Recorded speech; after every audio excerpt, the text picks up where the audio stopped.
মক্কার সেই নিস্তব্ধ রাত। হঠাৎ আসমানের দরজা খুলে যায় এবং ৭০,০০০ ফেরেশতার এক বিশাল বাহিনী আল্লাহর তাসবিহ পাঠ করতে করতে জমিনের দিকে নেমে আসে। এই ফেরেশতারা এমন একটি আয়াত নিয়ে অবতীর্ণ হন যা জমিনে আসার সাথে সাথেই শয়তানরা চিৎকার করে ওঠে। রাজাদের মুকুট তাদের মাথা থেকে পড়ে যায় এবং পৃথিবীর সমস্ত মূর্তি মুখ থুবড়ে পড়ে যায়। কিন্তু এই একটি আয়াতে এমন কি লুকিয়ে আছে যে আল্লাহর সবচেয়ে বড় শত্রু ইবলিসও থরথর করে কাঁপতে শুরু করে? কি কারণ ছিল যে সে নিজের মুখে মানুষদের তার ধ্বংসের একটি বিশেষ রহস্য বলে দেয়? তুমি যদি আমাকে ছেড়ে দাও তবে আমি তোমাকে একটি রহস্য বলবো। কিভাবে এই আয়াতটি জাদুকর এবং জিনদের জন্য জ্বলন্ত আগুনের মতো। এই আয়াতে লুকিয়ে থাকা ইসমে আজম কি, অর্থাৎ আল্লাহর এমন একটি বিশেষ নাম যার ওসিলায় যদি মৃত্যুর মুখ থেকেও দোয়া করা হয় তবে ভাগ্য বদলে যায়। এবং সবচেয়ে গুরুত্বপূর্ণ বিষয়, এই মহান আয়াতের মাধ্যমে আল্লাহ তাআলা আমাদের কি শেখান। বিশেষ করে আমরা কথা বলছি কুরআনের এক মহান আয়াত, আয়াতুল কুরসির বিষয়ে। আল্লাহু লা ইলাহা ইল্লা হুয়াল হাইয়ুল কাইয়ুম। কিন্তু প্রশ্ন হলো, আমরা তো প্রতিদিন আয়াতুল কুরসি পড়ি। যদি এটি এতই শক্তিশালী হয় তবে আমাদের জীবন কেন বদলাচ্ছে না? এর উত্তর আপনি এই ভিডিওতেই পাবেন। এমন উত্তর যা আপনি আগেও কখনো শোনেননি, অর্থাৎ আয়াতুল কুরসির প্রতিসম নকশা। আলাদিনের জাদুর প্রদীপের গল্প তো আপনি শুনেই থাকবেন। আমরা সবাই চাই যে আমাদের কাছেও এমন কোনো জাদুর প্রদীপ থাকুক যেখান থেকে বের হওয়া জিন আমাদের প্রতিটি ইচ্ছা পূরণ করবে। কিন্তু এই ভিডিওতে আমি আপনাদের এমন একটি রহস্য বলতে যাচ্ছি যা আলাদিনের জাদুর প্রদীপের চেয়েও অনেক বেশি শক্তিশালী এবং আপনার প্রতিটি ইচ্ছা পূরণের ক্ষমতা রাখে। সেই সাথে এই ভিডিওতে আমরা আপনাদের একটি 30 সেকেন্ডের চুক্তির কথা বলবো, যেখানে আপনি আপনার মাত্র 30 সেকেন্ড সময় দেবেন এবং বিনিময়ে এমন কিছু পাবেন যা আপনি কল্পনাও করতে পারবেন না। কিন্তু তার আগে চলুন সেই রাতে ফিরে যাই যেখান থেকে এই রহস্য উন্মোচিত হয়েছিল। রমজানের রাত, মদিনার নিস্তব্ধতায় মাটির সরসর শব্দ। এক সাহাবী হযরত আবু হুরায়রা রাদিয়াল্লাহু তাআলা আনহু জাকাতের মালের পাহারায় নিযুক্ত আছেন। হঠাৎ একটি ছায়া বেরিয়ে আসে এবং খেজুরের স্তূপ থেকে খেজুর চুরি করতে শুরু করে। আবু হুরায়রা রাদিয়াল্লাহু তাআলা আনহু তাকে ধরে ফেলেন এবং চোরকে জিজ্ঞাসা করেন, কে তুমি? চোরটি কাকুতি মিনতি করে বলতে থাকে, আমি অভাবী, আমার বাচ্চারা ক্ষুধার্ত, আমি একজন গরিব মানুষ, আমার বাচ্চারা না খেয়ে আছে। দয়ালু সাহাবী তাকে ছেড়ে দেন। পরের রাতে সেই চোর আবারও আসে এবং চুরি করতে শুরু করে। আবু হুরায়রা তাকে আবারও ধরে ফেলেন, কিন্তু তার কাকুতি মিনতির পর আবু হুরায়রা তাকে আবারও ছেড়ে দেন। তৃতীয় রাতে এই চোর আবারও আসে এবং এবারও ধরা পড়ে। আবু হুরায়রা রাদিয়াল্লাহু তাআলা আনহু শপথ করেন, এবার তো আমি তোমাকে নবী মুহাম্মদ সাল্লাল্লাহু আলাইহি ওয়াসাল্লামের কাছে নিয়েই যাব। কিন্তু সেই চোর আবু হুরায়রাকে বলে, তুমি যদি আমাকে ছেড়ে দাও তবে আমি তোমাকে একটি রহস্য বলবো। চোরটি জানায় যে আপনি যদি রাতে ঘুমানোর আগে এই আয়াতটি পড়ে নেন তবে আল্লাহ আপনার সুরক্ষার জন্য একজন ফেরেশতা নিযুক্ত করবেন, যে সারা রাত আপনার পাহারায় দাঁড়িয়ে থাকবে এবং শয়তান আপনার ছায়ার কাছেও আসতে পারবে না। এই মহান আয়াতটি ছিল আয়াতুল কুরসি। সকালে যখন আবু হুরায়রা রাদিয়াল্লাহু তাআলা আনহু নবী মুহাম্মদ সাল্লাল্লাহু আলাইহি ওয়াসাল্লামকে এই কথা জানান, তখন রাসূলুল্লাহ সাল্লাল্লাহু আলাইহি ওয়াসাল্লাম মুচকি হাসেন এবং একটি কথা বলেন যা শুনে আপনিও অবাক হবেন। রাসূলুল্লাহ সাল্লাল্লাহু আলাইহি ওয়াসাল্লাম বলেন, সে তোমাকে সত্যি বলেছে, যদিও সে একজন মস্ত বড় মিথ্যাবাদী। হে আবু হুরায়রা, জানো সে কে ছিল? সে ছিল শয়তান। একটু ভেবে দেখুন, শয়তান নিজেই তার দুর্বলতা বলে দিচ্ছে। সে জানিয়ে দিচ্ছে যে এই আয়াত তার জন্য কতটা বিপজ্জনক। কিন্তু এখানে একটি প্রশ্ন জাগে যে শয়তান এই রহস্যটি কেন বলল? এর উত্তর তাফসিরের সেই পাতাগুলোতে লুকিয়ে আছে যা আমরা এই ভিডিওতে বলতে যাচ্ছি। তবে তার আগে চলুন বুঝে নিই কীভাবে আয়াতুল কুরসি আমাদের শারীরিক এবং আধ্যাত্মিকভাবে রক্ষা করে। ইমাম গাজ্জালী রহমতুল্লাহি আলাইহি তাঁর বইতে একটি অদ্ভুত ঘটনার কথা উল্লেখ করেছেন। তিনি লিখেন যে একজন বয়স্ক মানুষ সফর করছিলেন। জঙ্গলে পৌঁছালে রাত হয়ে যায়। তিনি মাটিতে নিজের চারিদিকে একটি বৃত্ত আঁকেন এবং আয়াতুল কুরসি পড়ে তাতে ফুঁ দেন। সারা রাত সাপ, বিচ্ছু, সিংহ এবং বন্য পশুরা সেই সীমানার বাইরে ঘুরতে থাকে, কিন্তু সেই বৃত্তটি অতিক্রম করতে পারেনি। এমন অনেক ঘটনাই আমরা পাই, যা থেকে আয়াতুল কুরসির মহত্বের অনুমান করা যায়। আজকের আধুনিক জীবনে আমরা আমাদের অ্যাকাউন্টগুলোতে 2 স্টেপ ভেরিফিকেশনের মাধ্যমে সুরক্ষিত করি, কিন্তু আয়াতুল কুরসি হলো সেই ভেরিফিকেশন যা আমাদের শারীরিক ও আধ্যাত্মিক সুরক্ষার মাধ্যম হয়ে ওঠে। এর সামনে শয়তান, জিন এবং জাদু সবকিছুই ব্যর্থ হয়ে যায়। এই একটি আয়াতে মহাবিশ্বের এমন সব রহস্য লুকিয়ে আছে যা আমাদের কল্পনারও বাইরে। আজকাল প্রতি 10 জনের মধ্যে 9 জন মানুষই চিন্তিত।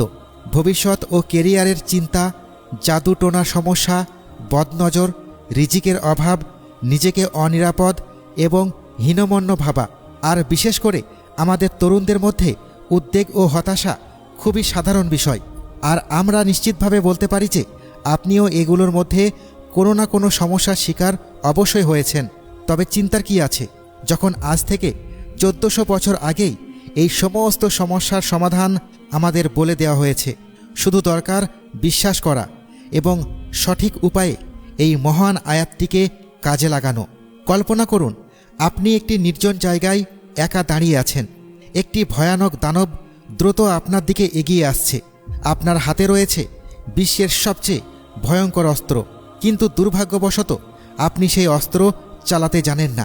তাই সেই অস্ত্রটি আপনার কাছে একটি বেকার লাঠির মতোই। একইভাবে আমরা আয়াতুল কুরসি তো পড়ি, কিন্তু নিজেদের জীবন বদলাতে আমাদের আয়াতুল কুরসিতে লুকিয়ে থাকা রহস্য জানা জরুরি।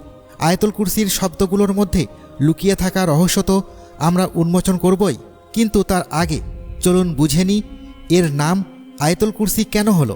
আরবি ভাষায় কুরসি বলা হয় বসার জায়গাকে। আল্লাহর মহত্বের দিক থেকে বিচার করলে কুরসি হলো তাঁর রাজত্ব, ক্ষমতা এবং জ্ঞানের এক মহান নিদর্শন। কিন্তু এই কুরসি কি? এর বিশালত্ব রাসূলুল্লাহ সাল্লাল্লাহু আলাইহি ওয়াসাল্লাম এই উদাহরণের মাধ্যমে বুঝিয়েছেন। হযরত আবু যর গিফারি রাদিয়াল্লাহু তাআলা আনহু বর্ণনা করেন যে রাসূলুল্লাহ সাল্লাল্লাহু আলাইহি ওয়াসাল্লাম বলেছেন, 7 আসমান এবং জমিন কুরসির সামনে এতটাই ছোট যেমন একটি বিশাল প্রান্তরে একটি ছোট আংটি ফেলে দেওয়া হয়।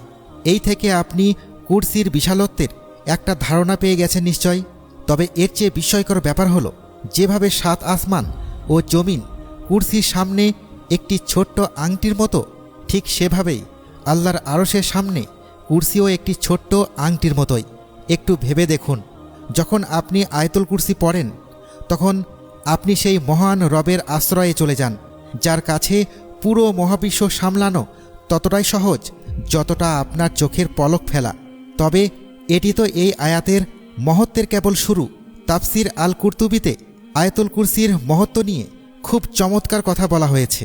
ইমাম আল কুরতুবি লেখেন যে আয়াতুল কুরসিতে মোট 50টি শব্দ রয়েছে এবং প্রতিটি শব্দের 50টি করে বরকত রয়েছে।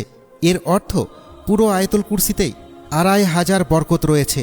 অর্থাৎ যদি আপনি একবার বিশ্বাসের সাথে আয়াতুল কুরসি পড়েন, তবে আপনি নিজের চারপাশে 2500টি আলাদা আলাদা বরকতের এক সীমানা টেনে নেন। এখন আমি আপনাদের যে জিনিসটি দেখাতে যাচ্ছি তা দেখে আমার মতোই আপনারাও অবাক হবেন। এটি হলো আয়াতুল কুরসির প্রতিসম নকশা, যা আয়াতুল কুরসির অলৌকিক হওয়ার প্রমাণ। আয়াতুল কুরসির এই ব্যাখ্যাগুলো দেখুন। এর প্রথম বাক্য হলো, আল্লাহ ছাড়া কোনো উপাস্য নেই, তিনি সত্য মাবুদ। আর এখন এর শেষ বাক্যটি দেখুন, তিনি সর্বোচ্চ মহান। এই দুটি বাক্যেই আল্লাহর রাজত্ব এবং মহত্বের ঘোষণা রয়েছে। মনে হচ্ছে যেন এই দুটি বাক্য একে অপরের আয়না। একইভাবে দ্বিতীয় বাক্যটি অষ্টম বাক্যের সাথে মিলে যায়, তৃতীয় বাক্যটি সপ্তম বাক্যের সাথে মিলে যায়, চতুর্থ বাক্যটি ষষ্ঠ বাক্যের সাথে মিলে যায়। কিন্তু সবচেয়ে বিস্ময়কর ব্যাপার হলো, এই পুরো আয়াতের কেন্দ্রবিন্দু অর্থাৎ পঞ্চম বাক্যটি, যা আমাদের সবচেয়ে বড় সমস্যা, অর্থাৎ উদ্বেগের চিকিৎসা। এই বাক্যটি আমাদের জানায় যে আমাদের অতীত এবং ভবিষ্যতের সম্পূর্ণ জ্ঞান আল্লাহর কাছে রয়েছে। তাই আমাদের এই নেতিবাচক চিন্তা থেকে নিজেদের মুক্ত করা উচিত যে আমার অমুক কাজটি না হলে কি হবে, আমার কেরিয়ারের কি হবে। এই প্রতিসম নকশা হলো সেই স্রষ্টার এক গোপন কোড, যিনি পরমাণু থেকে শুরু করে গ্যালাক্সি পর্যন্ত সব কিছুকে ভারসাম্য ও সামঞ্জস্যের মধ্যে রাখেন। এবার কথা বলি আয়াতুল কুরসিতে থাকা আল্লাহর গুণবাচক নামগুলোর বিষয়ে, যে সম্পর্কে বলা হয়েছে যে যদি মানুষ মৃত্যুর মুখেও থাকে বা এমন কোনো কঠিন পরিস্থিতিতে আটকে যায় যেখান থেকে বের হওয়া অসম্ভব বলে মনে হয়, তখন যদি সেই অবস্থায় আল্লাহকে ইসমে আজমের মাধ্যমে ডাকা হয় তবে দোয়া অবশ্যই কবুল হয়। আসুন জেনে নিই সেই ইসমে আজম কি। আল্লাহু লা ইলাহা ইল্লা হুয়াল হায়ুল কায়ুম, আল্লাহ যিনি ছাড়া আর কোনো মাবুদ নেই। এই আয়াতে আল্লাহর দুটি গুণবাচক নাম এসেছে, আল হাইয়ু এবং আল কাইয়ুম। আল হাইয়ুর অর্থ হল সেই সত্তা যিনি চিরঞ্জীব এবং সর্বদা থাকবেন, আর আল কাইয়ুমের অর্থ হল সেই সত্তা যিনি নিজে চিরস্থায়ী এবং যিনি পুরো মহাবিশ্বের ব্যবস্থাকে ধারণ করে আছেন। হজরত আবু উমামা রাদিয়াল্লাহু তাআলা আনহু থেকে বর্ণিত যে রাসূলুল্লাহ সাল্লাল্লাহু আলাইহি ওয়াসাল্লাম বলেছেন, আল্লাহর ইসমে আজম 3টি সূরায় রয়েছে, সূরা আল বাকারা, সূরা আল ইমরান এবং সূরা তহা। আলেমগণ যখন এই 3টি সূরাকে তুলনা করেন তখন দেখা যায় যে আল হাইয়ুল আল কাইয়ুম এই শব্দগুলো 3টি সূরায় বিদ্যমান। এর কারণে অনেক ইসলামী চিন্তাবিদ বিশ্বাস করেন যে আল হাইয়ুল কাইয়ুমই হল ইসমে আজম। তাকে তন্দ্রাও স্পর্শ করতে পারে না এবং ঘুমও নয়। আমরা ক্লান্ত হয়ে পড়ি, বিশ্রাম নিতে চাই, কিন্তু আল্লাহ এই সমস্ত কিছু থেকে পবিত্র। তার ঘুমও আসে না, আর এক মুহূর্তের জন্য তার তন্দ্রাও আসে না। আসমান ও জমিনে যা কিছু আছে সবই তাঁর। এই বাক্যটি মানুষের সমস্ত দুশ্চিন্তা কেড়ে নেয়, কারণ যখন সব কিছু আপনার রবের, তখন কোনো কিছু হারানোর ভয়, ক্যারিয়ারের চিন্তা এবং কোনো সৃষ্টির প্রতি ভয় মনে কেন রাখবেন? কে আছে এমন যে তার অনুমতি ছাড়া তার কাছে সুপারিশ করতে পারে? আমরা প্রায় এই ভুল ধারণায় থাকি যে আমরা কোনো বড় মানুষের দোহাই দিয়ে বেঁচে যাব, কিন্তু এই আয়াতটি পরিষ্কারভাবে বলে দিচ্ছে যে আল্লাহর অনুমতি ছাড়া কারো সুপারিশই খাটবে না। মানুষের সামনে যা কিছু ঘটছে এবং তাদের পিছনে যা কিছু ঘটে গেছে তিনি সবই জানেন।